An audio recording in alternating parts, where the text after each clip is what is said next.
Alright guys, so what we've got here is a 2008 BMW X3 3.0 SIA model. This car came in with a check engine light and it was a no start condition. I scanned the codes. It had a couple for the timing system and a couple of other codes. This vehicle here has,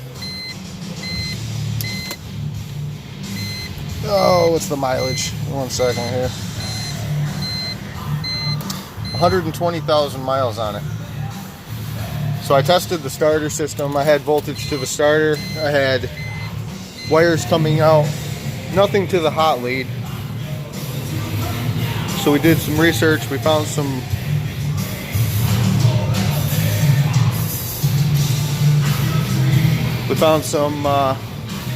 possible problems. I picked it up and I removed the bottom skid plate. This is the ground strap that goes from the engine to the body. This is the connector that was on the engine and it's corroded in two. I made a short piece of wire to test the system. The system works good. The car operates as normal. I hope this repair helps.